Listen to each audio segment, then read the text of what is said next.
Step first में हमने देखा कि किस प्रकार से हम नीचे की तरफ आए। आपको विशेष रूप से ध्यान रखना है कि नीचे की तरफ आते वक्त अपने संपूर्ण शरीर को टाइट करना है, यानी कि अपने संपूर्ण शरीर से बल लगाना है। आपके जो पिंडलियां हैं वह भी टाइट होनी चाहिए, आपकी जो जांघें हैं वह भी टाइट होनी चाहिए, हो सके तो पेट भी टाइट रहे। यानी कि धीरे धीरे जब आप इस अभ्यास को करोगे तो आप कुछ समय के पश्चात अपने संपूर्ण शरीर से बल लगा पाओगे। यही तो इस व्यायाम की मुख्य बात है कि आप धीरे धीरे ताकत लगाने की क्षमता बढ़ाते हो, और ताकत लगाने की क्षमता बढ़ाने की वजह से ही आपका बल बढ़ता है। तो पहला स्टेप मैंने आपको पिछली वीडियो में बताया था।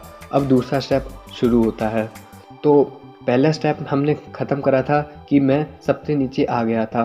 अब यहाँ पर आने के बाद आपने 2-3 सेकंड तक अपने संपूर्ण शरीर को टाइट करा। यदि आपकी इच्छा होती है कि आपको सांस बाहर छोड़ देनी चाहिए और नई वायु ग्रहण करनी चाहिए, तो आप नई वायु ग्रहण कर लीजिए और कुंभक लगा लीजिए। अब कुंभक लगाने के बाद यह स्टेप जो है वह बहुत ही महत्वपूर्ण है।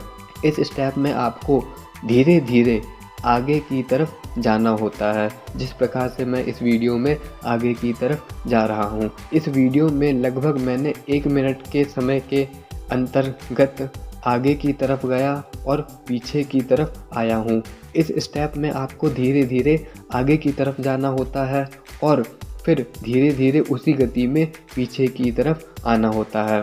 जब इस स्टेप में आप धीरे धीरे आगे की तरफ जाते हो तो फिर आपको अपने हाथ के पंजों को और पैर के पंजों को उसी स्थान पर रखते हुए आगे की तरफ जाना होता है, जिस प्रकार से मैं इस वीडियो में धीरे धीरे आगे की तरफ जा रहा हूं। और इस स्थिति में आगे की तरफ जाते हुए आपको अधिक से अधिक बल भी लगाना होता है। यह आपका शुरुआती अभ्यास है, इसलिए आप इस स्टेप को करते हुए पाओगे कि आपको अधिक से अधिक बल भी लगाना पड़ रहा है, जिस वजह से आपकी सांसों की गति भी तीव्र हो गई है और आपको अधिक से अधिक ऑक्सीजन लेने की भी आवश्यकता पड़ रही है। तो यह शुरुआती अभ्यास है और ऐसा होना स्वाभाविक ही है, क्योंकि अभी आपके शरीर को अधिक से अधिक ऑक्सीजन की आवश्यकता है, क्योंकि आप अंदर से ज़्यादा बल लगा रहे हो और आप इस व्यायाम को कर रहे हो, क्योंकि यह व्यायाम जो है वह बहुत ही कठिन है। इसलिए इस कठिन व्यायाम को, इस कठिन परिश्रम को करने की वजह से आपकी मांसपेशियों पर अधिक लोड पड़ रहा है, और अधिक लोड पड़ने की वजह से ही आपके अंदर की मांसपेशियां ज़्यादा ऑक्सीजन की मांग कर रही हैं। इसलिए आपको बार बार अधिक सांस भी लेना पड़ सकता है। ऐसा होना अच्छी बात ही है और स्वाभाविक ही है, मेरे साथ भी ऐसा ही होता है। तो फिर इस स्टेप में आप धीरे धीरे आगे की तरफ जाते हो, जितना आगे हो सके आप आगे की तरफ जाते हो। आपको ध्यान रखना होता है कि आपके पैर के पंजे वहीं रहे और हाथों के पंजे भी वहीं रहने चाहिए। बस आपको बल लगाकर आगे की तरफ जाना है, और जब आप बल लगाओगे और आगे की तरफ जाओगे तो फिर इस स्टेप में आपकी जांघों पर अधिक लोड पड़ता है और जो आपकी दोनों बाजू हैं उन पर भी अधिक से अधिक लोड पड़ता है।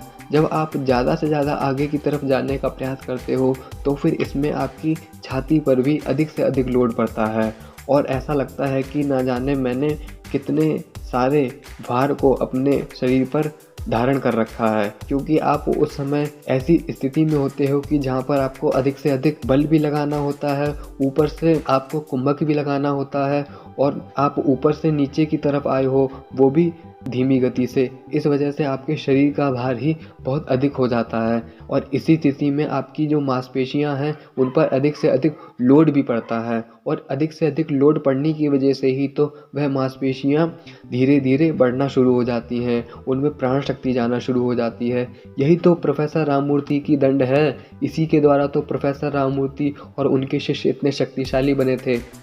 इसलिए मैं आपसे कहना चाहता हूँ कि जो प्रोफेसर राममूर्ति दंड है वो यही असली राममूर्ति दंड है, क्योंकि यही जो व्यायाम है यही हमको सबसे अधिक थकाने वाला व्यायाम है, क्योंकि इसमें आप देखते हो कि आपको धीरे धीरे नीचे की तरफ जाना है, फिर उसमें आपको धीरे ही धीरे आगे की तरफ जाना है, और पूरा आगे तक जाने के पश्चात आपको बल लगाकर धीमी गति से ही धीरे धीरे नीचे की तरफ जाना होता है। तो यहाँ पर आपको अधिक से अधिक बल भी लगाना होता है और कुंभक भी धारण करना होता है, इसलिए यहाँ पर परिश्रम बहुत ही अधिक हो रहा है। जितने भी व्यायाम बताए गए हैं या फिर पहलवान जितने भी व्यायाम करते थे उनमें से सबसे अधिक कठिन थकाने वाला व्यायाम प्रोफेसर राममूर्ति व्यायाम ही है, क्योंकि इसमें आप अधिक से अधिक बल लगाते हो और आपको धीरे धीरे आगे की तरफ जाना है और फिर धीरे धीरे पीछे की तरफ ही जाना है। जब आप इस व्यायाम को प्रैक्टिकली करोगे तब आप स्वयं देखोगे कि आपको कितना अधिक बल लगाना पड़ रहा है। यही तो इस व्यायाम की खासियत है कि जितना अधिक से अधिक बल लगाओगे उतना मांसपेशियाँ थकेंगी, और जितना मांसपेशियाँ थकेगी उनमें ऑक्सीजन की मात्रा बढ़ेगी, क्योंकि जब हमारी मांसपेशियाँ थकती हैं तभी हमको अधिक से अधिक सांस लेने की आवश्यकता पड़ती है। और जब हम कुंभक लगाकर करते हैं तो फिर जो हमारी सांस लेने की आवश्यकता है वो वहाँ पर यूज़ होने लग जाती है। हमारी मांसपेशियाँ जो हैं उनमें ऑक्सीजन जाना शुरू हो जाती है, उनमें प्राण शक्ति जाना शुरू हो जाती है। तो इसी ऑक्सीजन, इसी प्राण की वजह से ही तो हमारी मांसपेशियाँ अनंत शक्तिशाली बनती हैं। प्रोफेसर राममूर्ति की जो मांसपेशियाँ शक्तिशाली बनी हैं उनका कारण यही तो है कि उन्होंने अपनी मांसपेशियों में प्राण शक्ति को भराया और अपने खुद के शरीर के ही लोड से मांसपेशियों पर इतना लोड पड़ाया है कि वह मांसपेशियां ग्रो करी हैं। क्योंकि मांसपेशियां विकसित करने का दो तरीके होते हैं, एक तो हम भोजन के द्वारा अपनी मांसपेशियों को विकसित करते हैं और दूसरा हम मांसपेशियों पर अंदर से ताकत लगाकर मांसपेशियों को शक्तिशाली बनाते हैं। तो दूसरी स्टेप में अब आप इस वीडियो में एक बार फिर से देखिए कि किस प्रकार से मैं एकदम धीरे धीरे आगे की तरफ जा रहा हूँ। और आगे की तरफ जाते समय आप विशेष रूप से ध्यान रखें कि आपके हाथ के पंजे उसी स्थान पर रहेंगे और तो और आपके जो पैर के पंजे हैं वह उसी स्थान पर रहेंगे। बस केवल आपका शरीर ही आगे की तरफ जाएगा और आप देखोगे कि इस वीडियो में मैं किस प्रकार से पूरी तरह से आगे की तरफ जा चुका हूँ। और वहाँ पर 1-2 सेकंड, कम से कम 1-2 सेकंड तक होल्ड कीजिए पूरी ताकत लगाकर, फिर उसी गति में आपको धीरे धीरे पीछे की तरफ आना है, जिस प्रकार से मैं इस वीडियो में आ रहा हूँ।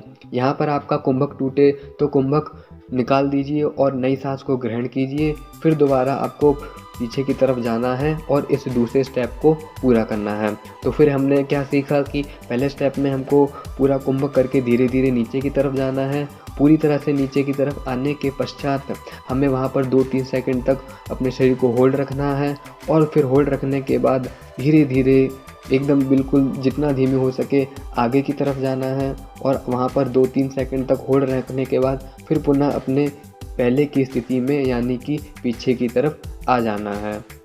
यहाँ पर हमारा दूसरा स्टेप पूरी तरह से कंप्लीट हुआ। अब हम अगली वीडियो में स्टेप 3 की बात करेंगे, जो बहुत ही महत्वपूर्ण है और वह स्टेप अधिक से अधिक थकाने वाला है।